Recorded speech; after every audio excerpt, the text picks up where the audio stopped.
Hey Peter, it's great to see you. Good to see you Uh, again. love to get into this topic here. Obviously, you have a lot of expertise and experience in the legal sector. Why don't we just dive right into it? So let's talk about legal. How has legal evolved over time, and are we seeing change kind of increasing over the last several years? It would be great to get your view, kind of at a macro level, of how we're doing in legal today. Yeah, I think there's a lot of, and when we're talking legal, talking focused on sort of, for purposes of our discussion, enterprise legal service delivery. Yeah. And as we're looking at that as market participants, and as I'm seeing general counsel sort of being pulled to do some more business work, I'm seeing the way legal service delivery is being designed and enabled. It's changing dramatically for all market participants. That's great. That's great. I was just talking to a head of legal for a large tech company, and they have quite a few lawyers in their organization. And she was really talking about some of the struggles she was having around trying to create the efficiencies that she was looking to create in legal. Legal has so many diverse tasks that they kind of perform, and so trying to get kind of a leverageable model out of it can be challenging. Can you talk a little bit about what you've seen in this area, and when you see some of the advances, where do you see those advances relative to the challenges that we have there? Yeah, I'd say if you think about the traditional service delivery model, it's always, did you do it in-house? Did you have general counsel plus X number of lawyers? And then how did you scale? You scaled with law firms. And over time, the cost model, the operating model of how that all worked didn't necessarily align with the delivery model that's being asked of enterprises today. And so that's the challenge that I think that that leader that you spoke to and that I otherwise see in the market. And if you look at that evolution of legal, there's been a sort of slow pace of change, and then I'd say it's accelerating in real time as we speak, with different options to deliver legal services. So if you abstract it out from who should be doing it and more towards what are you doing? Are you managing corporate entities? Are you drafting and managing contracts? Are you conducting litigation? There are different market participants now. There's an element of alternative providers or people starting to use contracting resources or other staffing resources. There's the big four that offer more multidisciplinary kinds of practices. And then there's technology. And so, everybody wants a new robot today to sort of let people self-serve.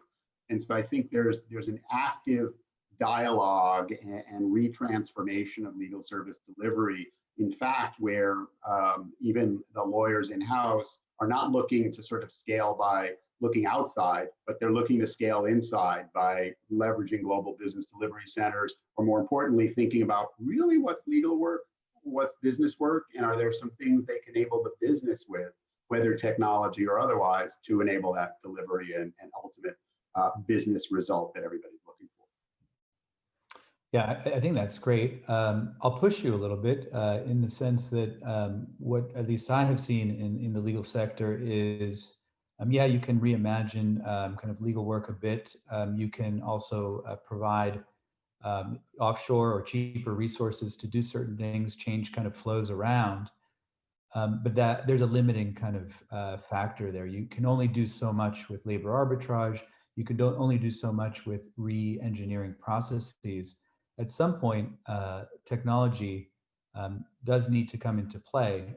We saw this, or I saw this in my past company experience in e-discovery, where I think technology played a major role and probably was the most significant advancement in the last decade around dealing with these types of things, which allowed us to be able to do things that no matter what you did on the labor side, the people process side, you wouldn't be able to accomplish. So I think that's a great example of a win in the sense of all pieces coming together to make that happen.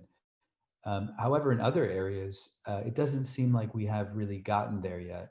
It seems like we've kind of gotten up to the point where we've done everything else that we can do, but now kind of how do we move to the next level? In our experience, legal teams, legal departments, legal generally is risk averse, and I think it takes more to adopt technology, much more than you might see with sales or marketing or even finance. Wondering what your perspective is on this relative to kind of the more transactional practices in corporations, and really relative to what's becoming a very hot new area, the contract lifecycle management space. Love to get your thoughts on that. Yeah, I mean, you're correct that, to innovate and come up with new delivery models, technology has a piece of it. I think people look at that as the panacea. So I'd probably sort of align but modify your comments to my comments of, it's not just people and process is what you're going to fix. I always think about it in the traditional way is people, process, technology. I think the other layer here is data, because you don't even know what you're changing and what you're modifying or how you're measuring things without the data. And to the point on contracting, I'd say what I'm seeing in sort of the evolution of legal, when you start talking technology, stepping back and just think about how law and legal delivery have been enabled by technology in the first instance. So there's always been, what's the enterprise technology stack? We have the Office suite, we're in Azure, we're doing all these other things, but legal is special. Legal thinks they're special for so many reasons, and they've developed over time kind of a legal technology stack that I'd say from the evolution that we started this conversation with, it was discrete siloed applications. And then they've been slowly trying to create systems, and people are moving now towards platforms. But the conversations, particularly around CLM now and contract lifecycle, for lack of a better term, I see technology driving and enabling change. I used technology years ago in a law firm to create standard M&A documents, the sort of the state of the art of the bespoke legal documents. It was people, process, technology enabled. It wasn't just the technology, but technology helps you scale, helps you get the data, helps you transform and think about the way you're doing things. And so I'm seeing a lot of activity there. Your reference to e-discovery, to date myself, I did e-discovery with punch cards years ago. It was electronic with paper. Fast forward, it took the industry many years, as well as courts and adoption, to get where we are now, which is a very clear understanding how tech enablement for electronic discovery is just the way you do it. It makes perfect sense. To transition to where we are today with contracts and contract negotiation, the whole life cycle and obligations management, it's a very accelerated journey, and we're on it in real time. It's not going to take 10 years. It's happening in real time now. I think that's very exciting, and part of me believes that, but there's also part of me that is dubious of anything happening quickly. I think there's someone famous, I think, said that humans tend to overestimate what can be done in the short term, but underestimate what can be done in the long term. But in the long term, I think you're right. Where I would go here, though, is one of the things you talked about is data, right? When we talk a lot about now data-driven processes, data-driven legal departments, talk about AI. But then when we get down to the nuts and bolts of it, there seems to be somewhat lack of substance sometimes in terms of what we're actually doing in order to do that. And one of the areas in this contracting space that has really shocked me is that the most sophisticated organizations lack the data to help them understand how they've deviated from standard, what are the risk positions they've made.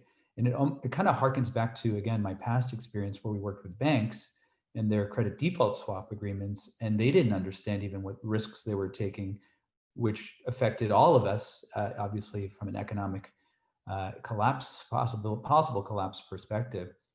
Any thoughts, or do you see things differently when it comes to data? There's a lot of talk about data, But when you get under the covers, it seems like there's a lack of data, at least around this contracting kind of process in large Yeah, organizations. I mean, I probably, my comments apply more broadly to legal service delivery, but I'll focus on contracts. And so I think the way lawyers and talk about a contract lifecycle system of how they're managing it, they may have started thinking about data just to enable what the system did, but having nothing to do with delivery, you know? And so you're talking about, if I had to segregate the data, there's sort of the operational transactional data, which is, you know, what's the velocity of turning around time from, you know, sort of the quote to cash or whatever the, you know, the type of engagement you're working on to sort of from the business, get it through legal, get it through all the other business stakeholders and close out and activate the contract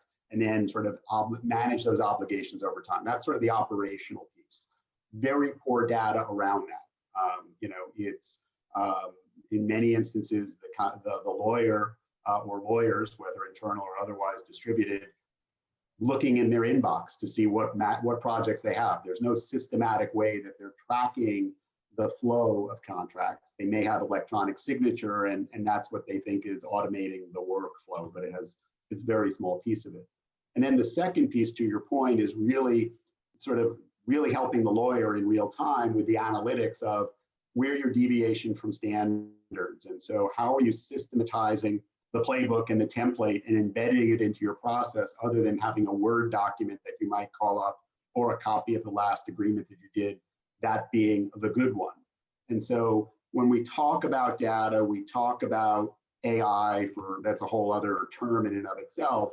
You know, it's getting lawyers as well as their business colleagues to think about, I don't think about contracts as contracts. I think of them as data artifacts that have lots of different data points. I'm a lawyer, I've negotiated, I look at the contract, but it's made up of multiple clauses and how you're thinking about those clauses as essentially data points, because you want to measure what are the ones we have governing law in New Jersey or otherwise, what are the change of control provisions, et cetera. Those are all data points that get to how people are starting to extract after the fact what's happening, what you're suggesting in real time, and enabling lawyers and the business to have greater transparency about not only the negotiation phase, but actually the material impacts on the business.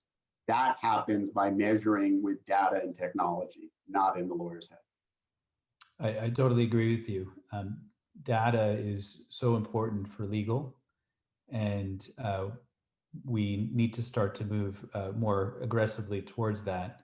And once you start to see real data being utilized, I think you can start to see that that's the beginnings of a real change in a legal department that I think for many has kind of not wanted to quantify their kind of legal positions and has thought of their work as somewhat bespoke as opposed to something that can be standardized, right? And we can push through. Yeah.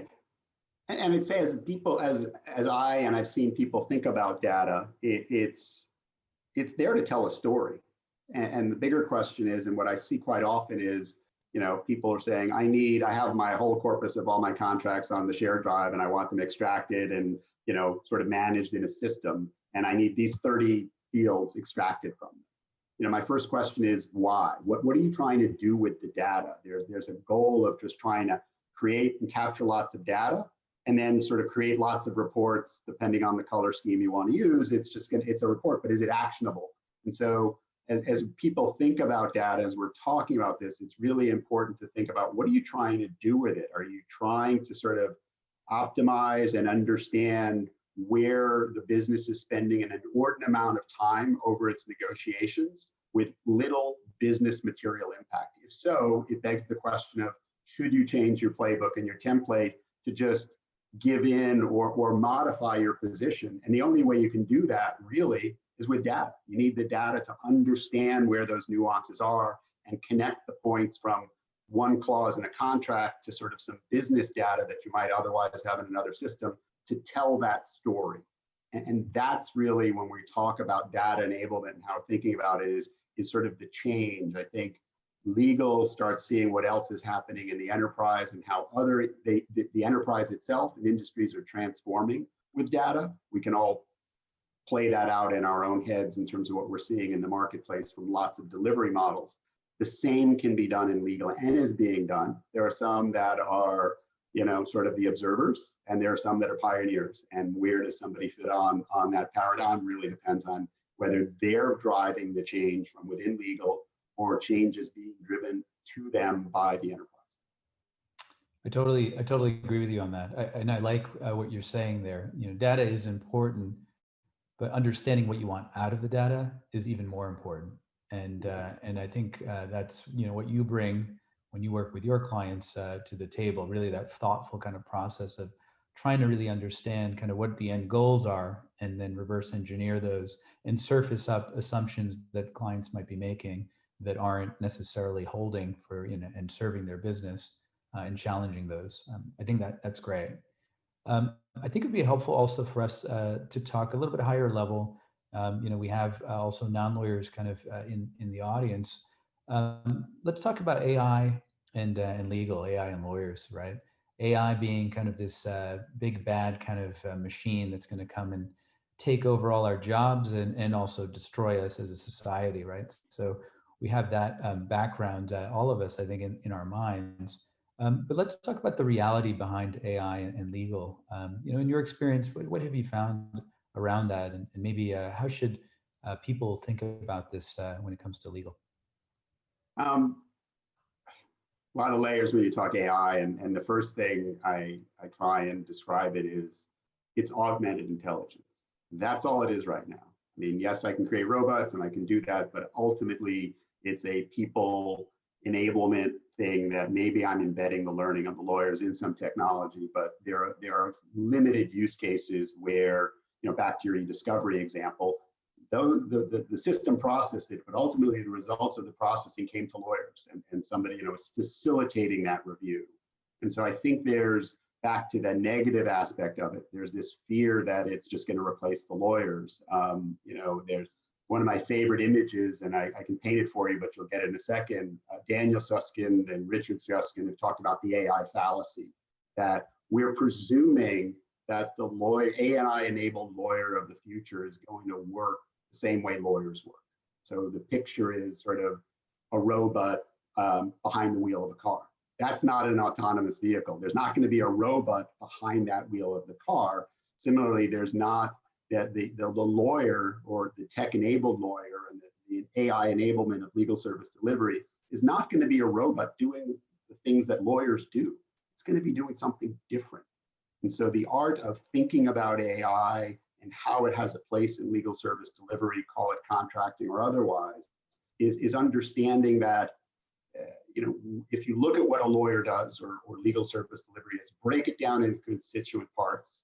There are elements that can be automated. There are some elements that can be augmented, and then you're repackaging that. And that repackaged version isn't going to be the robot behind the wheel. It's going to be something else. And the way of cleverly adapting and changing legal service delivery for lawyers is helping them understand that journey. There's still going to be a lawyer behind that wheel of that car delivering legal service. It's just going to be different.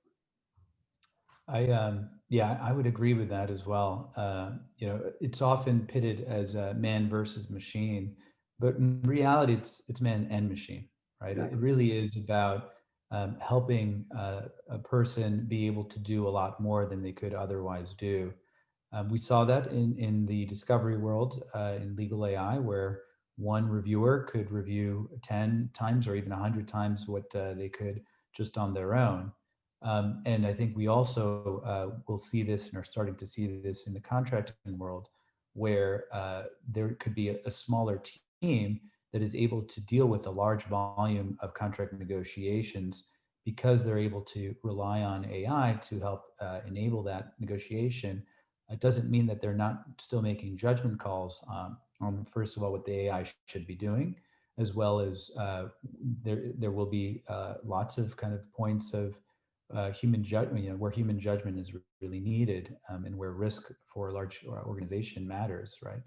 And so I think that this idea of it's kind of this myth of man versus machine, is if you look at what we're doing today, it's a bit laughable, right? Because you realize that technology can do something, but it's certainly not going to replace uh, you know a, a well-trained legal person that is embedded in these organizations, or even as a legal service provider.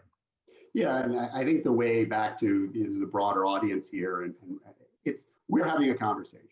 The conversation around AI and technology and legal service delivery, it's the same thing. So when as I say, I've negotiated contracts, I've worked and supported teams in-house negotiating contracts.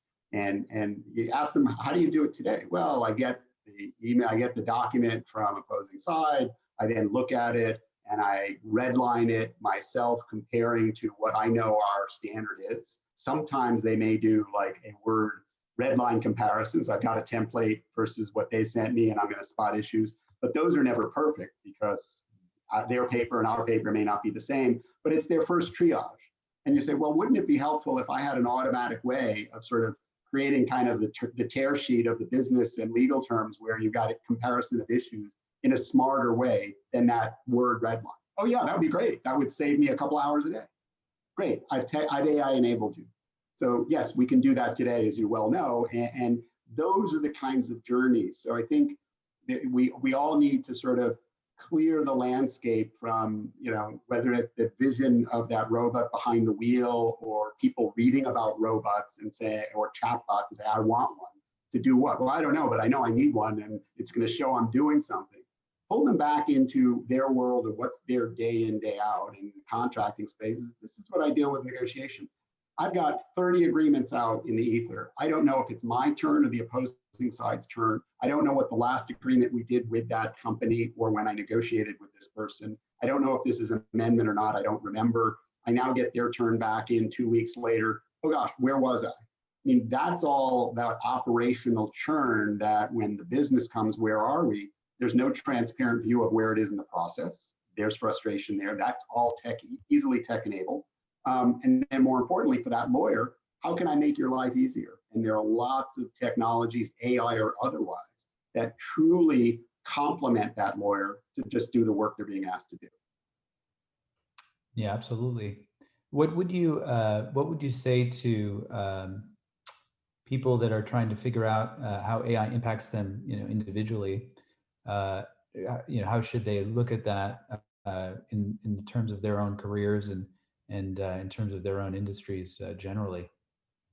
I encourage them to really understand or reach out to their colleagues. So it's not, you don't need to be the legal technologist. You have assets in your enterprise who understand AI or understand technology and understand what it can do. I think the challenge is mirroring up sort of what's the business challenge you as a lawyer face, or that the business faces from delivering a contract, as an example. And then now here I can apply my data, technology, or other skills to it. One of my favorite quotes from sort of a former leader in a major technology company here in the Bay Area sort of talked about sort of data is the sword of the 24th century, and those that master it are the samurai. I mean, that's what we're talking, understanding that I'm still doing a contract, but if I think about it a little differently and I look about how technology, I sort of say where my problem is. I don't know where my stuff is, or I don't know the deviations from standard. There are the ultimate way of thinking about technology and solutioning is sort of blending the complementary skills. So I don't need to have an AI savvy lawyer to reinvent contracting for me. I just need a lawyer complemented by data scientists, purple people, whatever you want to call them, to help them understand where they might gain efficiencies in breaking it down and rebuilding it up. But I encourage lawyers to stop thinking, the challenge is, and as I went to law school and I practiced and have negotiated contracts over the years, you're trained in law school to think like a lawyer. And then you're in business, and then you need to be trained to think like a business person as opposed to a lawyer. And now you're being asked to sort of think like a technologist, and you're sort of speaking multiple languages there. The key really is to understanding, let go of that thinking like a lawyer how do you think like a business person? How can technology help you get there? Because your life is going to be more fun and more interesting rather than less so.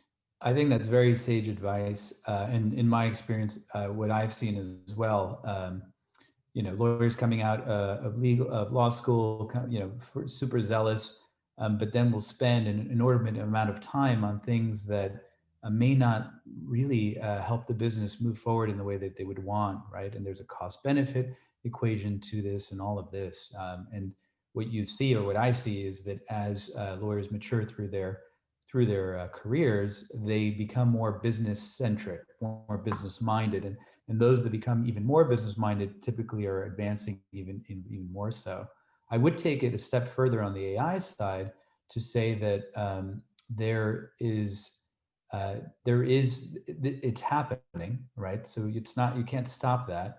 It's significant in that it will transform legal, and it already has in certain areas, and it will in other areas as well.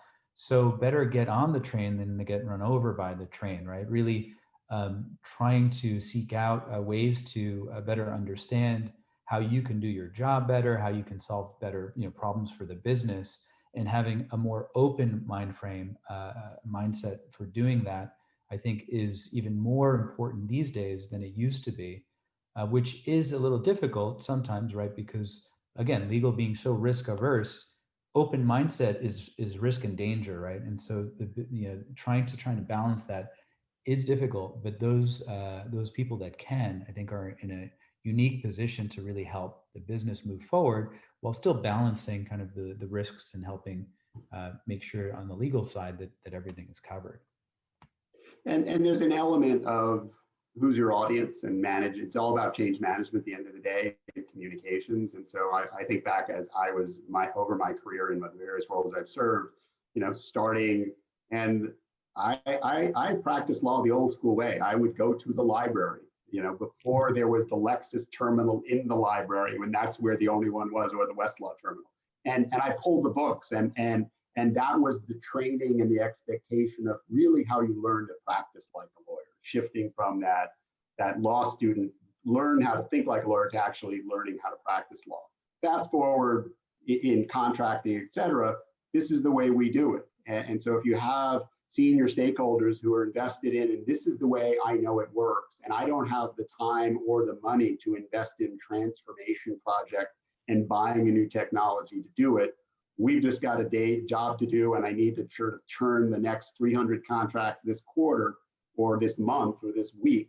That's your near-term horizon. And so how are you sort of shifting the equation to sort of demonstrate there is a better way, and how we're not going to, from a risk perspective, damage our near term to sort of get that ultimate long-term solution.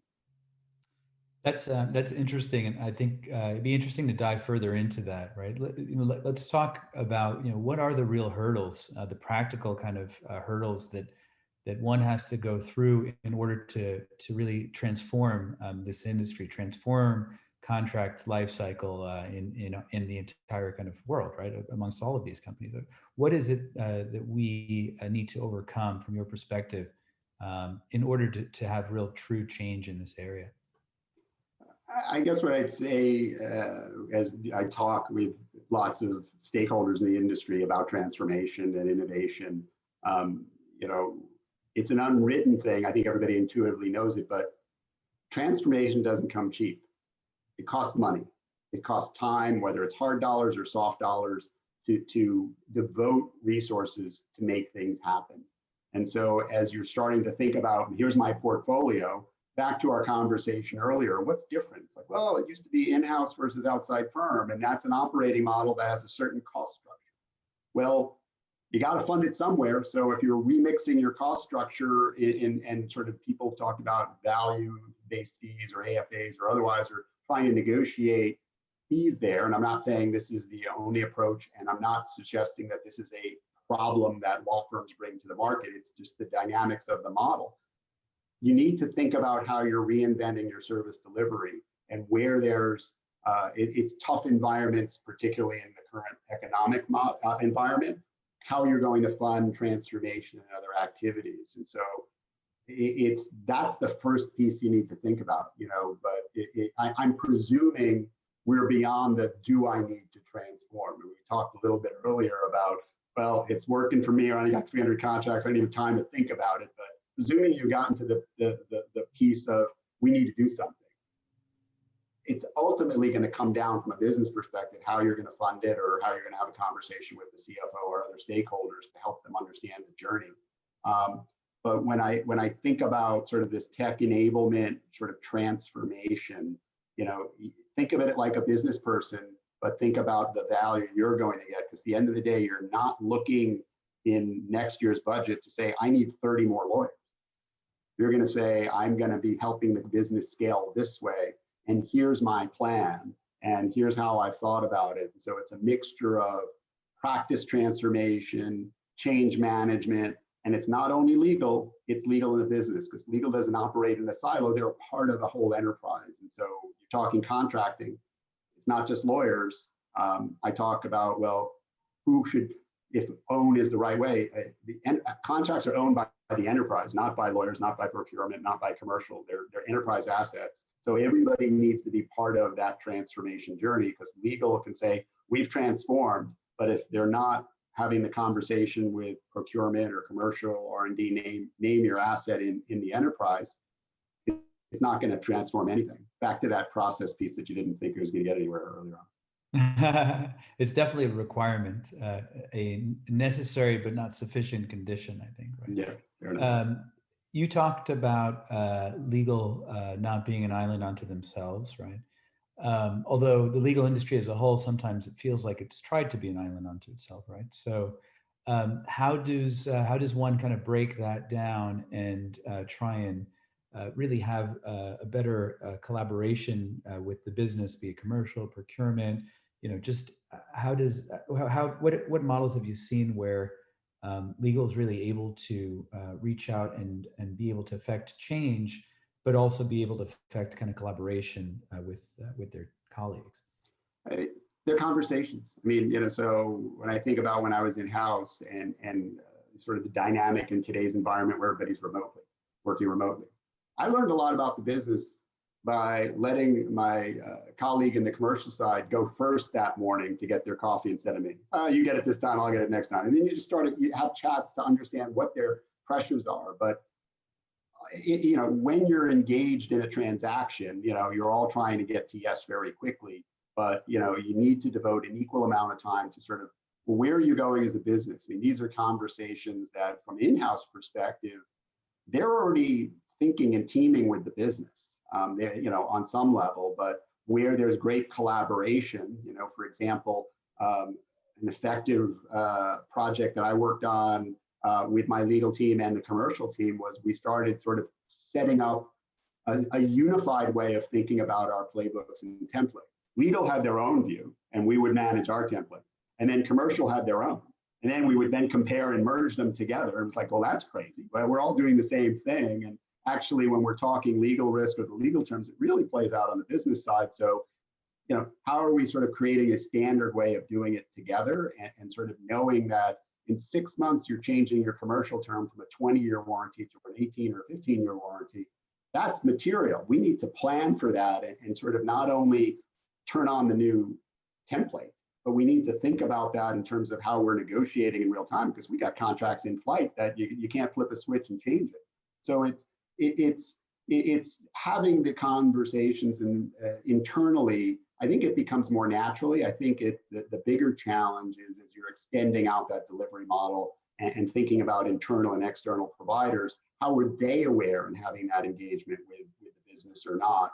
The danger, though, and it's not a danger, but it's a practical result of everything I described. I think in-house teams are very in sync with the business on certain levels. But the problem is sometimes legal feels they're doing business work and they're taking on too much. And that gets back to, as we're thinking about our work, what is really business? What is really legal? What should I be doing? Can technology enable me to do some of that to then feed it back automatically to the business? So they're not coming to us for the answer that technology can provide them on some level. So it kind of all fits together, but that how does legal demonstrate its value and those kinds of things? On one level, data. That's what the business understands and drives so many other aspects of it. It turns back to sort of the earlier conversation. And so the lawyers have any systems that are truly providing data and measuring for themselves, much less the business, what they're doing and how. Yeah, I think you make a lot of a lot of great points there. Data is a very important common language, right? That everybody can talk about. Legal or legalese is scary to non-lawyers, and so trying to remove that kind of layer and really kind of move back to, all right, let's talk about data, is helpful. Ultimately, if you think about legal and legal terms, it's risk taking, right? I mean, it's still, there's still, you can actually, you have insurance companies that you can pay a premium for to manage your risk. So it's, if you really just bring it down to its numbers, ultimately, right? It's how much risk do you want to take versus the counterparty, and the ability to be able to link all of the terms, right? Business terms, legal terms, and bring them all together. That's what makes a deal happen, right? Right. So if you give me, $1 billion, I'll do unlimited liability, no problem, right? So there's a, it's not always an absolute yes or no, this is right or wrong. It's always a judgment call based off of what's right for the business, and what level of risk tolerance should I take relative to what I've got. And I think one of the keys to changing kind of legal in this area is exactly what you're talking about. The really the union of kind of the contract being about kind of risk taking and about be it revenue or be it kind of you're purchasing something, being able to kind of bring that all together in a more cohesive way, and not having it be so siloed, such that, just like you said, one division has a playbook, legal has their own, and you start to, you're not able to optimize the way that you run your business, and you'll never be able to do that unless you start to move towards a more unified model.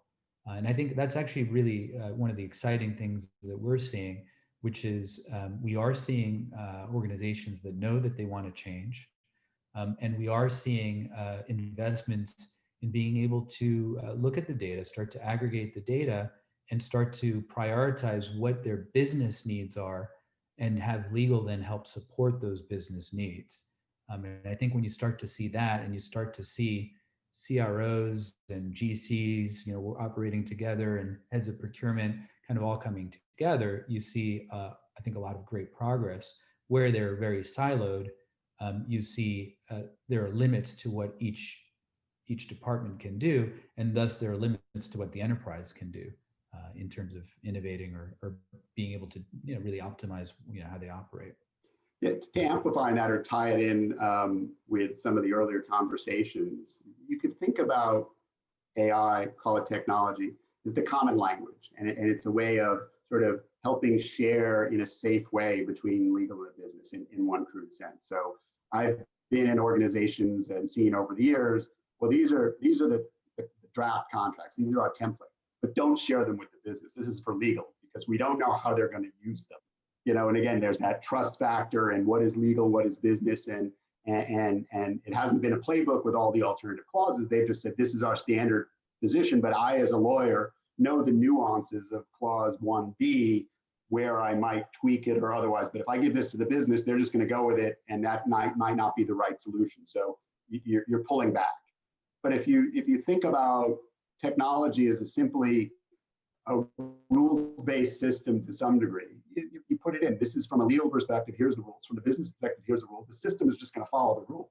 So it's going to prompt the lawyer or prompt the business person, you can do this or not. And if you're doing this, red flag or route it or whatever, that all happens. So that trust can be essentially embedded in a system. It's another way of doing it. The obvious way is that this discussion around the coffee machine in the morning, where I trust Mary and Mary trusts me, so she'll never use it. So here's the template, but don't share it with the team because I don't know everybody else. Put it in the system, and the system will make sure you're all okay. And it's not only Mary, but all the 20 other people she works with. I think that the movement to quantifying legal, right? We're kind of quantifying legal and legal decision making is scary for legal, right? Because, and it's scary for anybody, right? When you try and quantify what you're doing and the value of the decision making that you make for the organization. But I think that if you can get over that hump, what you then realize is that by doing that, you can then focus more on the things where you can add value. And we know that legal can add tremendous value to companies, and that they protect the company and they ensure that the company isn't going to do something that is going to endanger the livelihood of that company. So it's very important. It's an existential kind of situation with legal, but at the same time, there are things that legal does that do not are not valuable for the organization, at least for the cost.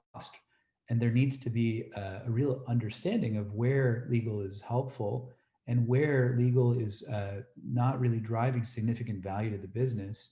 And there needs to be a healthy discussion around that so that things can be changed and things can be optimized in a way that allows for the legal teams to really spend the time on the things that really move the needle and really help the organization.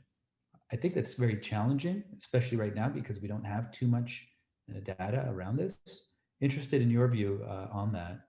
Yeah, I challenge you back a little bit and maybe rephrase it. I agree sort of about the dynamic, but it's not simply an equation of what's value to the business. That's ultimately what you're all trying to drive. But how are lawyers intuitively will just say, well, there's a big risk here if we do this, but they don't have the data to back it up. So then it's just sort of this lawyer saying, I have this view, and the business just saying, I don't see it.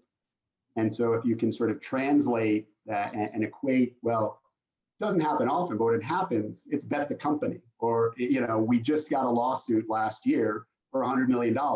Doesn't happen that often. What are the numbers? And we can run numbers with data around the likelihood of success of that in litigation. It's all a separate thing. But at the end of the day, it's like, I don't see it as a business person that this is anything material, but like when it happens. So again, is we're thinking about if data is a way of telling a story, there's an element of the metadata is even more important than the data itself. Like, how am I connecting that sort of, insurance information and the litigation information and all the data around the cost to the enterprise, hard and soft, to deal with that, and translating it back to certain provision on your contracts to demonstrate there's a reason why we're suggesting the business take this position.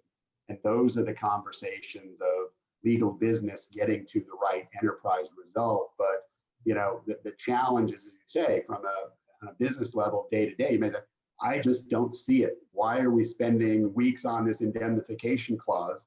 I spent so many hours of my days years ago negotiating over indemnification clauses. And I was like, okay, it says fees and costs. Now we're better. We're protected a little more from some hypothetical risk. But when it happened last year, it was material. So how are you pulling that together to tell that story to get to that aligned legal business enterprise solution? Yeah, no, that is a good point. I guess one last thought here, going back to where we started, evolution of legal.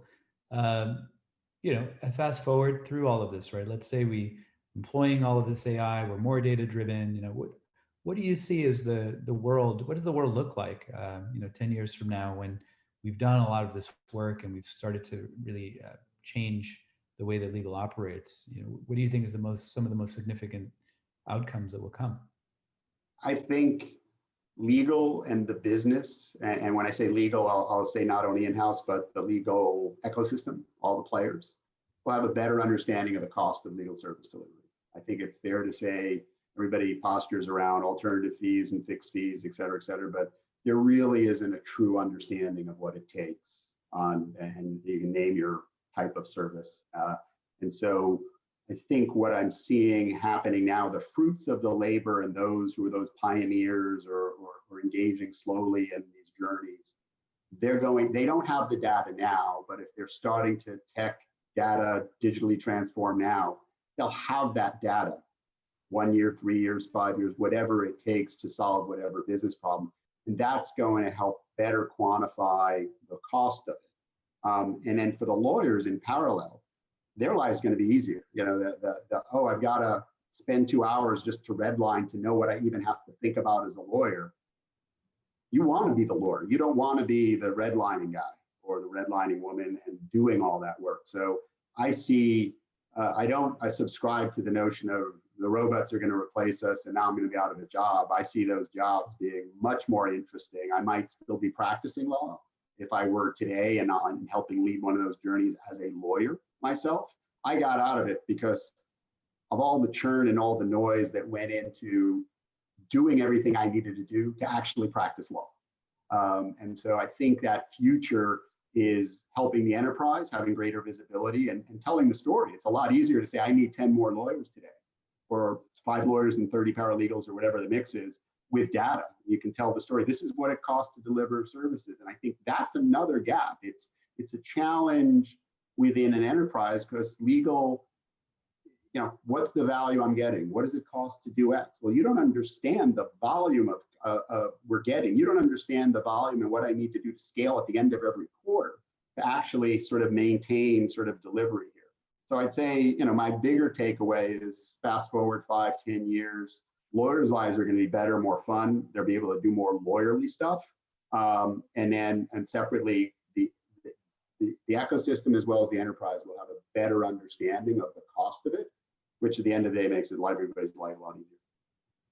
I think that's, totally agree with you. I'd add, at Accorda, we're looking at a real inflection point happening in the market and just generally.